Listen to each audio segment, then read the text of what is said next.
Okay, hello everyone. Welcome. Hello. This week we start a new book, Sefer Shmot, with the birth of Moshe, and that will be our subject this lesson and in this class. And I want to talk about his birth and about 3 interventions that he was part of before he was selected by God.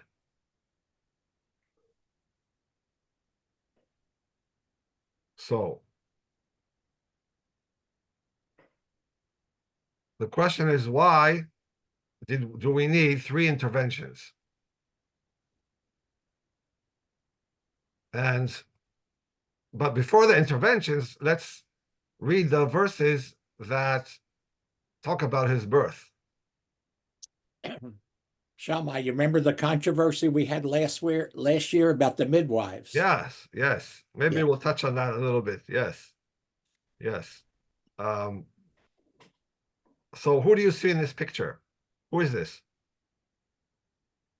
I guess it's Child. supposed to be Pharaoh. Okay, I was expecting somebody to say Moshe. Yes, a child. Moshe is a Yeah. child. Yes. A child with no name. And it actually could be Moshe, because if you think about it, he was not born Moshe. Right. How was he born? What was his name in the first few years of his life? It's a trick question. What's the answer? Says None. that there no name. No, Yeled no name. Ivri. No No name. The name. Torah refers to him only as Yeled, Na'ar, Right. and he does not have a name. Who gives him the name? Pharaoh's daughter. Pharaoh's Pharaoh's daughter. daughter, right.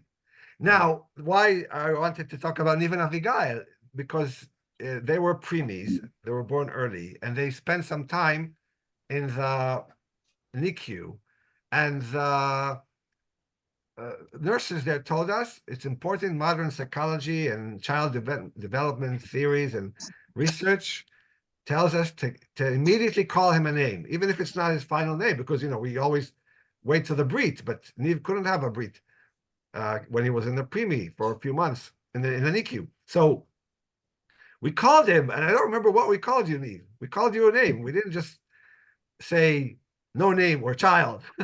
I talked to you a lot, and I called you a name. So it makes a lot of sense that his mother Yocheved actually did call him some Hebrew name that the Torah does not tell us.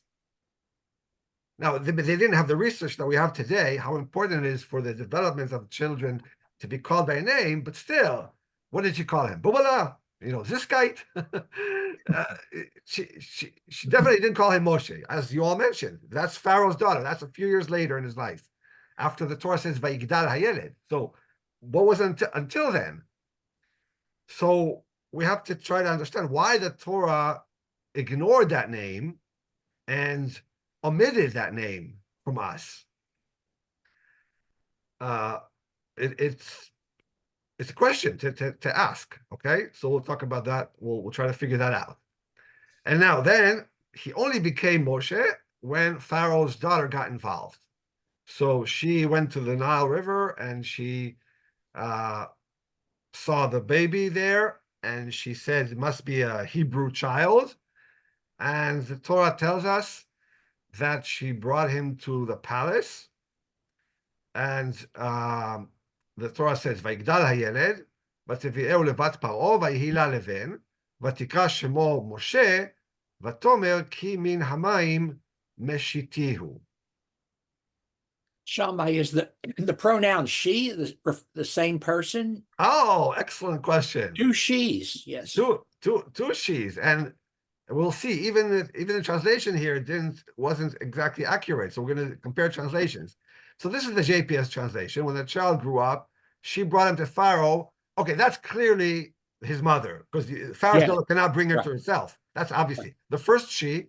This Vativi'ehu, that's the mother. Vayhi la leven, that's also made her son. That's also Pharaoh's daughter. The mother doesn't have to. It doesn't have to say about the mother. She made him her son because he is her son. So obviously that the pronoun la to her, and he was to her a son. That's also clearly Pharaoh's daughter. Okay, Then here's where we start. Here's where the ambiguity starts. right. Vatikra Shemo Moshe. Who is the she named him? Who is the Vatikra? Moshe. And then who is Vatomer? Again, now in the English, they said it, they understand it as the same woman. Yes. Right? Because they say she named him Moses, explaining, I drew him out of the water. So I think we should ask, is Moshe Hebrew? Oh, wait. So if she drew him out of the water, if that's the reason, then what should his name be? Something. Like Drew Barrymore. You don't see that in the English translation because you don't see a connection between Drew and between Moshe or Moses. But in the Hebrew, you see it. But wait a minute, is it really a Hebrew word?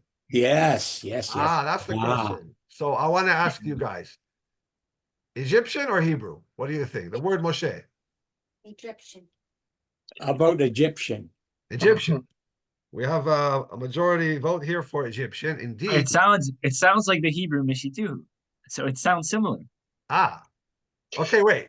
So Mishitihu is actually a word in Hebrew, even in modern Hebrew. We'll see in a second.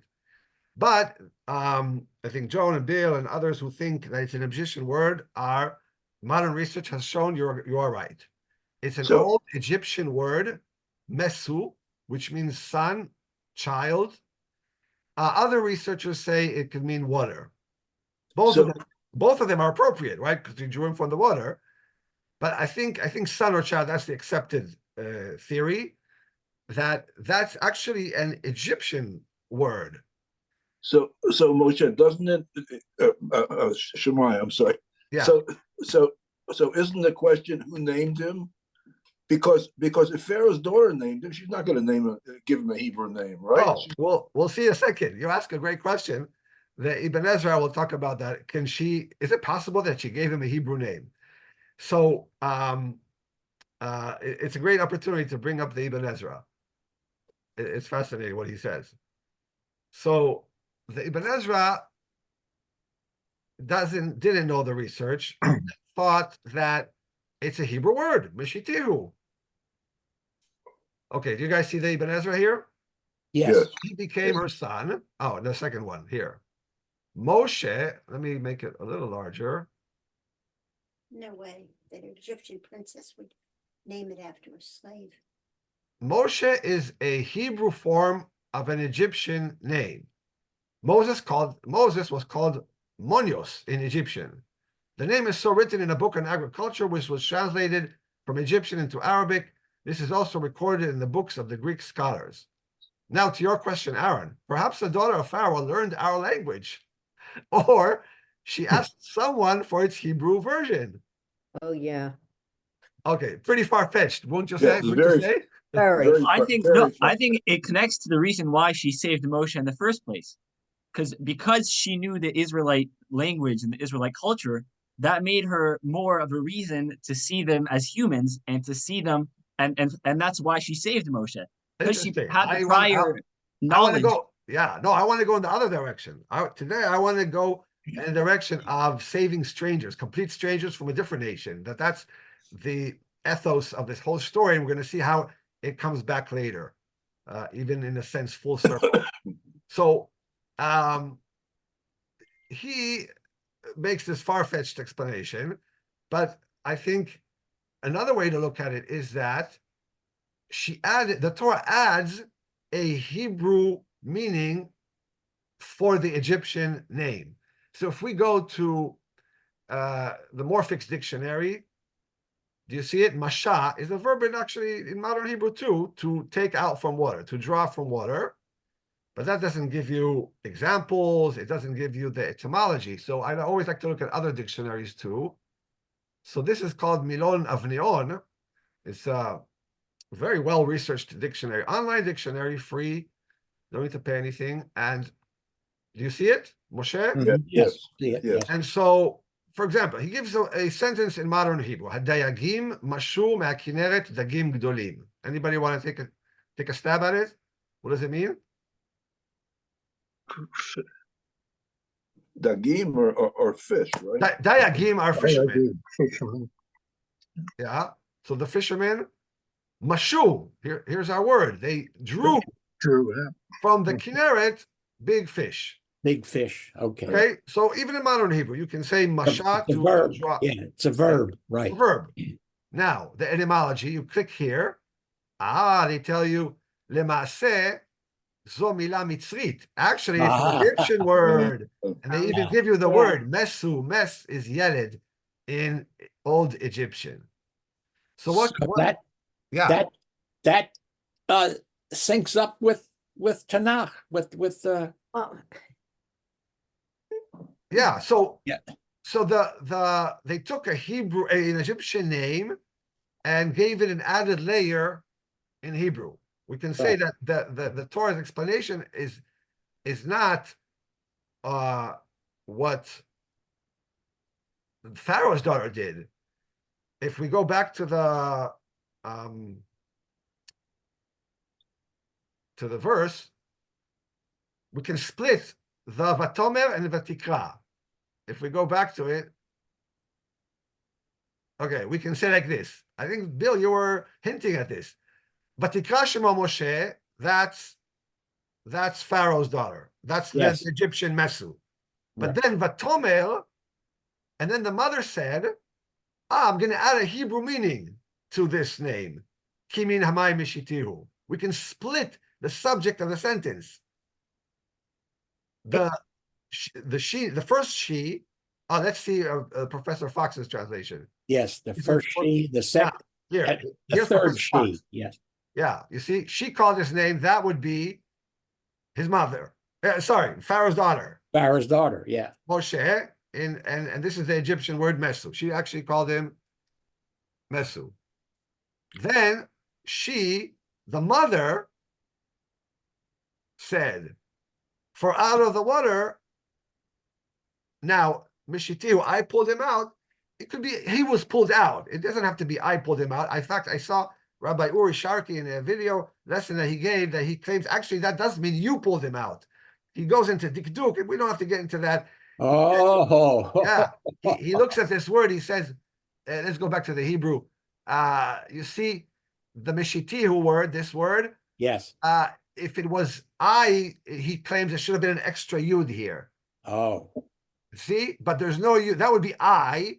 I okay. drew him out, but there's no yud. So now he claims that this is you drew him out. You. So very interesting way to see it. I didn't see any commentary who says that. Most people understand it as I pulled him out of the water. Okay, so but again, and also splitting the subject of the sentence is also difficult. I think Vatikash Moshe Vatomer, it's the same woman, the same she. The way I read it is Yes. yeah. Yeah, I was gonna say. I mean, I was gonna say this is indefinite. The two she's.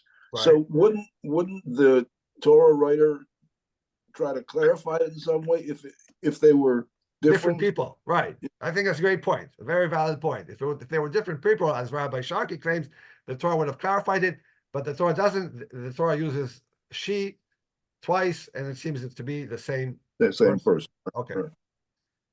So he was his bringing into the palace was caused by the daughter of Pharaoh who defied her father's decree to kill all the babies, saved him, brought him to the palace, convinced the people in the palace to raise him as an Egyptian. And then let's see one more explanation. The Sorno, the 16th century Italian commentary, always comes up with original, interesting explanations. He says this foreshadows his future. Moshe, any volunteer to read the Sorno? okay. The reason why I called him thus is so that he in turn would rescue others from their problems, just as I have pulled him out of the water in which he would have drowned. She considered the find as decreed by a higher power.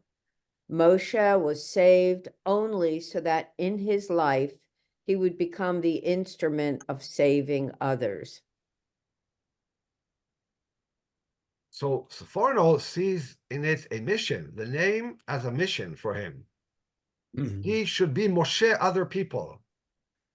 In other words, it's not a status condition.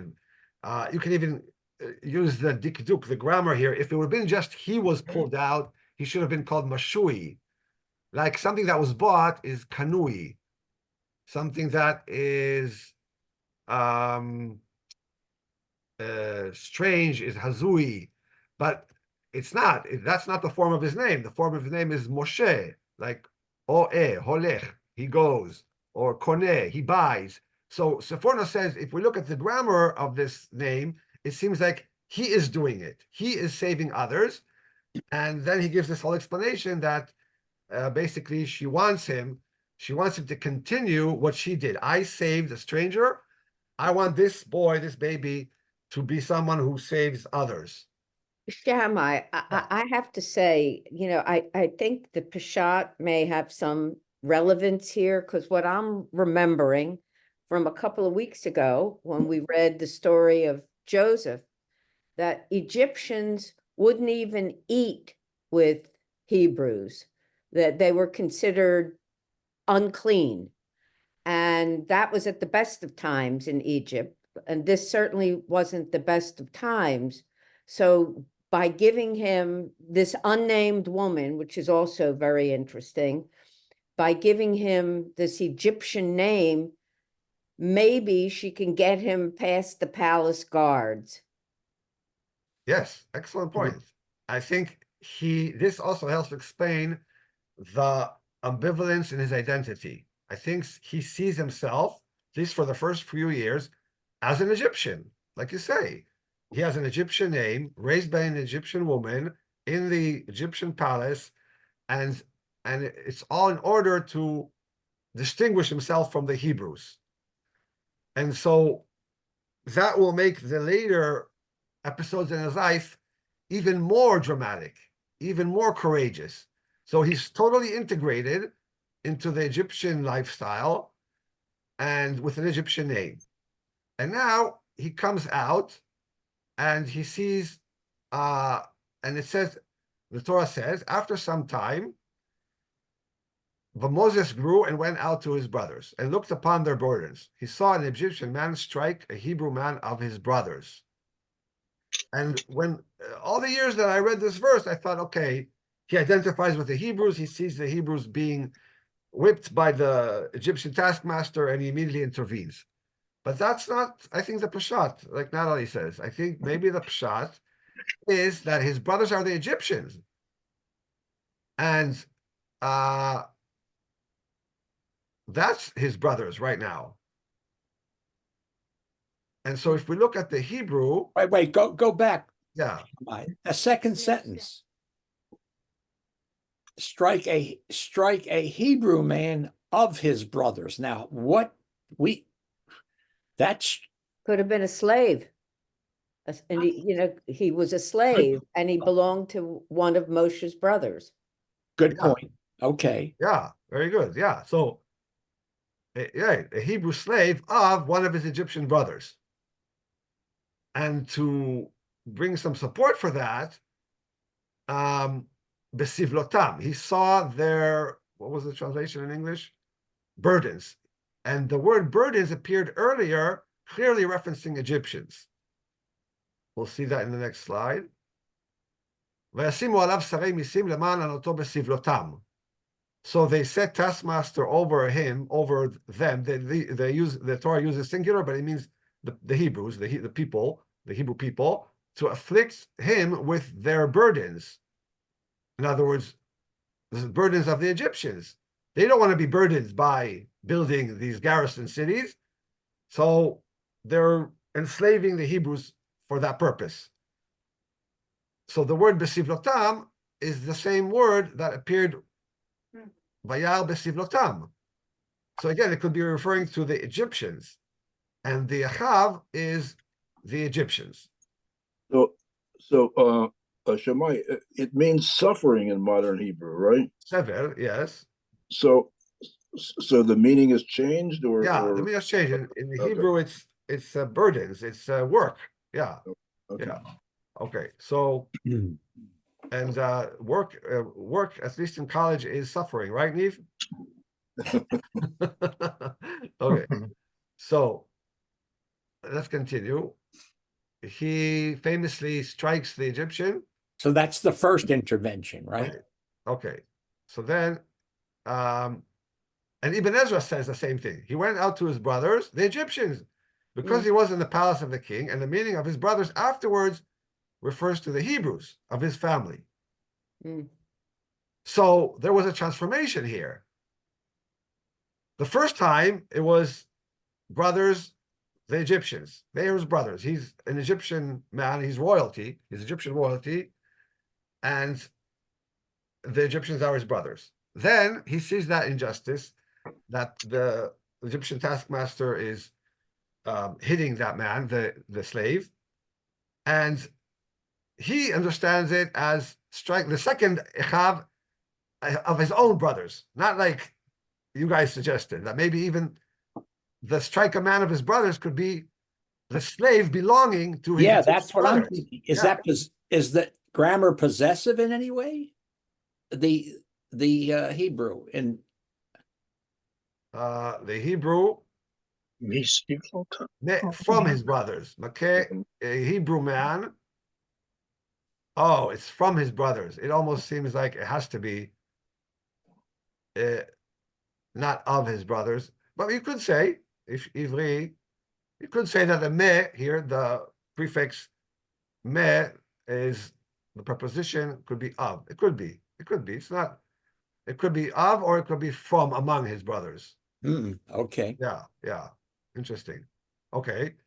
So then he intervenes, looks both ways, and he sees no man. He turned this way. Let's read the whole verse. He turned this way and that, and seeing no man around, he struck down the Egyptian and hit him in the sand. What does it mean? He didn't see an ish. An ish. There was no ish. What does that mean? How do you understand that? He didn't want to get caught, right? Okay, so you say he saw that there's nobody that could see what he's doing. So the ish means there is the it's clear. The terrain is clear. Right. But we have a disagreement between two opinions here that Nechama brings in her book. The Netziv from Volozhin makes an interesting observation here.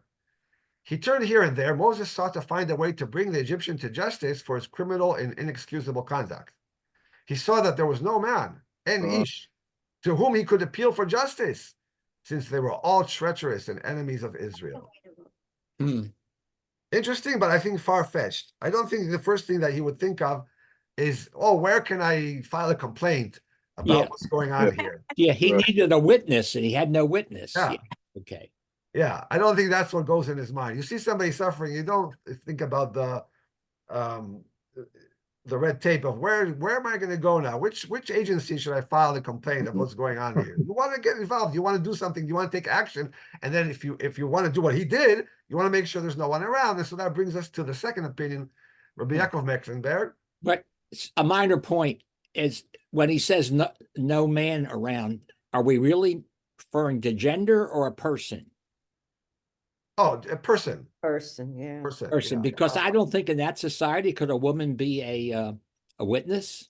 In Egypt, yes. Egypt was an egalitarian, pretty much an egalitarian society. It's hard to believe, but Yeah. it was. Really? Ancient Egypt was? Yep. Okay. Yep. Yeah. I went to a museum exhibition several years ago on the queens of Egypt, the 5 queens, and they made a very strong point of that women had not the kind of rights that we have today, but much more than the rest of the world at that. The rest of the world at that time. Yeah. Interesting. Yeah. Interesting. Okay. Well, I think that achieved. I have a thought. Maybe they didn't think of the slaves as actually being People. Yeah. people, as Mhm. men. Yeah. Because in our country before the emancipation, Free. the slaves were considered what, Property. Two-thirds, two-thirds. Two-thirds of a person, so. Yep. Thirds of a person isn't a person, Yeah. you don't think of them as truly equal to a man. Yeah. Maybe they were slaves, but he didn't pay attention to them. Okay, so excellent point. So now we go to another option. Again, not the usual understanding here. Remember, the usual understanding is he saw there's no one that could catch him, that could Yes. tattletale on him. That's the But, typical, yes. but Rabbi Yaakov Mecklenberg sees it differently. And he volunteered to read. Rabbi Yaakov Mecklenberg? Okay, Wait, he turned here oh. and there. Moshe thought that one of his brothers, the Hebrews, who were standing around him, would rise against the Egyptian and save his stricken brother from being beaten to death. And he saw there was no man. He saw that there was no heroic figure among them, and none of them paid attention to the suffering of his brother to try to save him. Sounds like today. Yeah, so there is a famous saying in Pirkei Avot, "B'makom she'en anashim, hishtadel liyot ish." When no man is around to do what needs to be done, be the man. So Natalie, I'll extend what you said. Now, today they wouldn't help. They'll take pictures with their phone. Phones, yes. Yes. While someone's And put it someone's on- being yeah. killed or beaten to death. And then they'll sell it, Bill. Yes, right. Okay. So that's how he understands the b'makom she'en vayal ki en ish. He saw that there was no one around. Very interesting. Then we go to intervention 2. He saw 2 Hebrews. That's the picture we see. 2 Hebrews fighting. So then the Torah tells us, he went out on the following day, and behold, 2 men, Hebrews. Now clearly the Torah explicitly says they were Hebrews, were fighting, and he said to the guilty one, why are you striking your neighbor? La Rasha. The Torah uses the word Vayomer la Rasha, the Rasha.